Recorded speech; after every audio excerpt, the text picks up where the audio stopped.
my name is Cortes, and I'm going to talk to you about my gap year experience in Thailand. So, why should you take a gap year?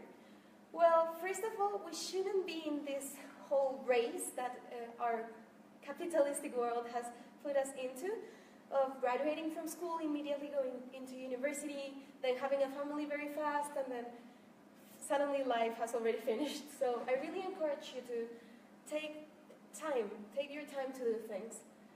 Seek for your passion. What do I mean here? Sometimes, as soon as you finish school, your parents are already pressuring you to go to university, so you're not actually sure of what you want to do. So I encourage you to go traveling to seek for this passion. You'll gain valuable experiences in leadership, autonomy, and decision making. And you'll never be the same. That's a point you'll see after my presentation. And the only limits you have are those you put to yourself. What do I mean here? After taking that great first step that is going out from your comfort zone, you'll start to realize how small the other dreams seem to be. You're able to do whatever you work for. So, I was in this school, which is called Regent's International School of Pattaya, in Thailand, 2 hours from Bangkok, for 11 months as a teacher assistant. There are different gap year opportunities, such as being a volunteer, learning languages, traveling, being a gap student, or an exchange student. Personally, I'm going to speak about being a gap student. I did. So, my presentation is actually the 11 things I've learned while traveling. First one, homesickness is part of the process. So, when you are so far, one problem is the time difference. In this moment, in this picture, you can see my family all together, and it was 7 p.m. in Colombia, and it was 7 a.m. in Thailand. So it was very hard at the beginning, because when I was going to bed, they were waking up, so we almost couldn't speak at the beginning. Other shocking difference is food. In Thailand, food is very, very spicy, and I got sick a lot of times and everything. And also they eat things like scorpions or cockroaches. So you have to start to adapt to those different foods and backgrounds. Okay, in terms of couples, clothes, and religion, couples in Thailand are a little bit more conservative, so they don't even hold hands sometimes or kiss, even less. That was difficult to adapt to. And then they wear different kind of clothes. They like to wear matching outfits sometimes, and you have to try not to laugh. And then religion. In terms of religion, it was a very nice experience to see the whole Buddhist thing, but you always have to be very respectful with it. Okay, the concept of beauty. In Thailand, to be beautiful is to be white. The more Western you can, normally they even wear lenses. Not all of the girls, but some girls like to wear blue or green lenses. And it's very difficult to go into a supermarket looking for a sunblock, and you suddenly realize there's only whitening sunblock. So when you go to a new country, you are forced to accept these differences and embrace them and learn. When you travel, you're an ambassador for your country.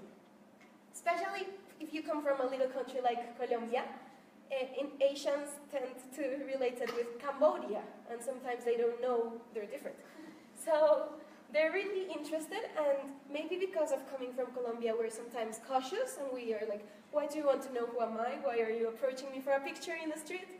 But you learn how people don't want to hurt you, they're just curious about who you are and what you're doing in Asia. And yeah, they really want to know about Colombia, especially because some people will say, oh, Pablo Escobar, drugs, cocaine, sometimes Shakira or James. But it's your responsibility to tell them your country is more than that. Sometimes I used to get a little bit tense, and I thought they were really disrespectful, but I started to understand it was more ignorance. It wasn't them trying to be rude to me. Third, you should never generalize or have prejudices about places or people. What do I mean here? I'll give 3 examples of things I lived. In Pattaya, which was the place where I was living, there is a whole culture of sexual, different trends in sexual orientation. So there's loads of transsexuals. And that was really impressive because here in Colombia it's not that much. So at the beginning I was just like, oh, this is too much for me, but I had to open my mind to be able to live in this place. It's also the case with the families. A lot of foreigners come here and they get married with sometimes very young Asian Thai women, but you understand it's natural and it's their way of doing things and it should be respected and it's beautiful too. Well, that was my city. Yeah. And then in Ho Chi Minh, while traveling, sometimes travelers will say, oh, in Vietnam people are very rude. And you'll have that in your mind, but as soon as I arrived there, I realized that it's just that they're a little bit cautious, also because of their war with the United States, but they're very willing to teach you about their culture if you show interest, if you try to learn the language, if you show them you're not just another tourist that comes to spend their money and have fun in parties. And finally, in Paris, especially other people from Colombia have told me that French people were sometimes rude with Colombians or with Latin people, but that wasn't true either, not in my case at least. When I arrived, a girl from France gave me, through couch surfing, gave me where to stay for 7 days for free. She was really nice. She took me dancing to dance salsa by the river. It was just amazing. So, you'll learn how to face your fears and dislikes. What do I mean here? Well, as you see, we were very multicultural, so I had a little bit of difficulty with, for example, English sarcasm, because I used to take it very personal, but I learned how not to. And my German friends were very organized, and sometimes I was a little bit unpunctual. So I also had to change that in order to live better in a community, in an international community. Environmental differences. I don't really like lizards here in Colombia, and they're this small. When I arrived to Southeast Asia and they were very, very huge, it was terrible for me. I was just screaming all the time. So I had to learn not to be so afraid of those things, because I was waking up the girls in the school, so that was not good. And political differences. Well, in Thailand, they have a very strong monarchy and also a military government. So you have to be very respectful. Even in the cinema, you have to stand up when they're playing the King's Anthem. So you have to be very respectful and careful, because you could go to jail with any offense to the monarchy. And respect their pain. They're just grieving the king in this moment. You'll learn new things every day. In this one, the pictures speak by themselves. So through platforms like Meetup that you were mentioning, I was able to make a lot of new friends through volleyball and basketball, and also like in hostels and all the time. If you search for possibilities, you'll find a lot of them to make friends and to speak different languages. How to play new sports. Yeah, so every time you have the opportunity while you're traveling, try new things. And even if you're not traveling, make your experience every day like if you were. So give it a try to different things. You'll also learn about culture, to the place you go. And as I was being a teacher assistant, I was able to learn how to teach. And it was very nice because, for example, these little kids were just learning English, so we definitely couldn't communicate more than through through like playing and through gestures. So it was really challenging, but really rewarding too. Okay, and how to live life to its fullest. That's my most important advice to you. Try always to try new things inside responsible terms, of course. So sixth, you're the only responsible for yourself. Yeah. So when I arrived there, they were paying to me a salary, so I had my own money. I had my own time. I had to stick to a schedule for the school, and I have to arrange everything. So when you travel, you have the responsibility to handle everything by yourself, and that's how you learn to do it. When you're out there and you can't call your mother for more money. Yeah, so this is Hanoi in Vietnam, and this is Bangkok, the Chinatown in Bangkok. You learn every day how small our planet is. So here I have just 3 little examples of it. My parents, who never thought of going to Asia in their life, went there and traveled with me 20 days. A friend from Colombia, who didn't thought either, went there and worked with me 1 week. They hired her and everything. And yeah, so I was living with her. She's Sienna from the United States, and her two best friends in the United States came to Colombia last month. So I was able to show them around. So you make friends even through other friends. So it's just a whole amazing experience. She is another girl that I met in Bangkok, and then she came to Colombia to be a gap student here. So it's just amazing how the world keeps linking and linking. And I know this gets a little bit personal, but all these people, for example him, we were able to meet like in Cambodia, Thailand, then in Spain and Andorra, and he's coming to Colombia in 2 months. So I know it's a little bit repetitive, but this is just to show you how the world links. And even when you think you meet someone just for an hour or 2 or a week, you'll always have those doors open, and it's like if you had a home in those places. And you'll be the same to them. They can come here, they can enjoy Colombia. So yes, and what do all of these people have in common? English language. So learning English is the key that opens those doors to you. But still, I really encourage you to learn the language of the place you visit, because it shows interest to the locals, and it shows respect, and it shows that you want to learn about them. Okay, this one is, you can count on the world. So what do I mean here? I was sometimes too excited about everything, so I tried some things that weren't always responsible enough, and I always received help. So 1 or 2 examples is that I decided to go kayaking around an island, and I didn't realize how big it was, and I was by myself, and after 7 hours of kayaking, I started to cry. The sunset occurred. There was no beach to land in, so I was just like, what could I do?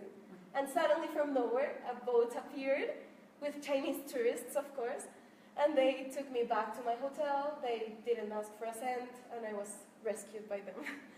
So yeah, you shouldn't get into those situations, but you can count on the world. Same was in Andorra. In my way back from Thailand, I stopped in Paris some days, and I decided to go to Andorra because Nairo Quintana was running the Tour de France. So I was in Andorra, in the middle of nowhere, up in the hill with my British friend, and suddenly we realized it started to rain, and we didn't have a way of going down more than walking 15 kilometers. So we started to do auto-stop, and we didn't think anyone would stop, and suddenly a Colombian family in the middle of nowhere stopped their car and took us to our hotel. So you can count on the world. Oh, this one is funny too. The Vietnamese embassy. So I left $100 banknote inside my passport because I wanted to change that money, but I forgot it inside. And I handed up for my visa process, and then I realized, and I was really worried because they could take it as a bribe, or I was very worried. So I started to go to the embassy, and they didn't reply. So after 1 week, when I went to get my visa, I was given the visa and sticked the $100. So please be careful with that. Okay, the world needs you. What do I mean here? In Thailand, there's a very, very huge amount of tourists that come to visit every year. But sometimes they're not very conscious of the environmental impact this is causing. So every time you travel, try not to leave only your trash, but if you see a paper in the floor or in the beach, you can pick it up.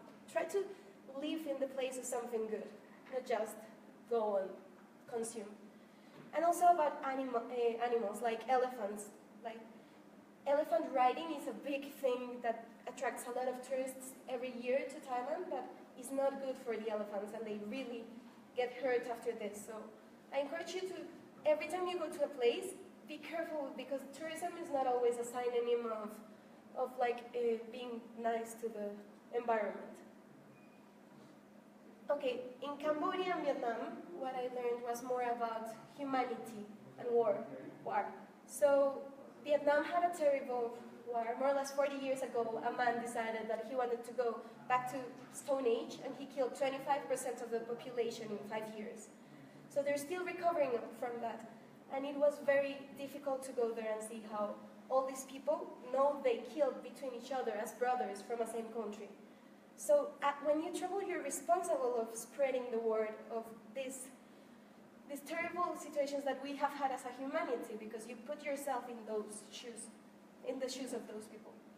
It was the same in Vietnam, which had a war almost 40 years ago with the United States, and they're still receiving the consequences of this with the with the orange acid, which was something they spread so that land with the forest and people will not be able to hide, Vietnamese. So they start to be born with malformations and everything, and it's still seen nowadays. So it's not just about traveling and having fun and partying and yes, me. No. Every time you travel, you should carry that responsibility of sharing the history of the place you visited. In France, while I was there, there was the Nice incident, the attacks on the truck that came over all this huge amount of people. And you could feel how divided the environment was and how ones were blaming the others and how it was very, very terrible to be there at that moment, but it also made me realize how much we need as a world, as a humanity, to understand we have to see each other as brothers. It's not about the death in Paris, deaf people in Paris, or about the deaf people in Syria. It's about all of us as a humanity killing each other. We have to stop that. Yeah, so the world needs our concern, but also our hope. It's not just like going to those terrible places and seeing how terrible history was and sitting down to cry. It's about doing something through your trips to change all these situations. So you develop a global citizenship. And here are 3 stories. I'll tell you this one. Mr. Chung Mei was a S-21 camp victim. So he was tortured because of being an intellectual in Cambodia a lot of years ago, but he was able to escape when he was very young. So when he escaped, he started to write books and to encourage humanity to stop the wars, but I asked him personally in terms of Colombian conflict, what would he say to Colombians to be able to surpass our period of pain? And he said, let the past pass. Those deaf people are not coming back, but we have the responsibility not to have more deaf people. So it's just about acting. And she's Kalisua. She's my best friend while I was a Gapi in Thailand, and she's from South Africa. She has had a lot of difficult situations in her life, but she actually received a scholarship to go and have the same experience as I did. And then she taught herself how to swim and how to ride a bicycle, and she went traveling and she learned how to handle her own money, and she's just an amazing girl that now is studying international relations in South Africa. So it will be, all of this will bring a new perspective about your own country, because you'll start to see beauty where you didn't even notice before. That was what happened when I arrived. I started to see the graffiti and the street art and a lot of nice food I didn't even realize we had, and you start to see your country as a beautiful place more than before. And you'll start to think more about saving money for traveling than for clothes or for partying or anything else. So I really encourage you also to attend to language exchange activities like the ones she mentioned, like couch surfing, like meetup, Dame Tu Lengua, Gringo Tuesdays, all these things, Chat and Chill in Rosario University. All these things open a lot of possibilities of exchanging cultural things and also practicing your languages. Yes, so that was more or less what I wanted to tell you. And remember that taking a gap year is not misspending your time. Not at all. You'll always have rewards later on in life.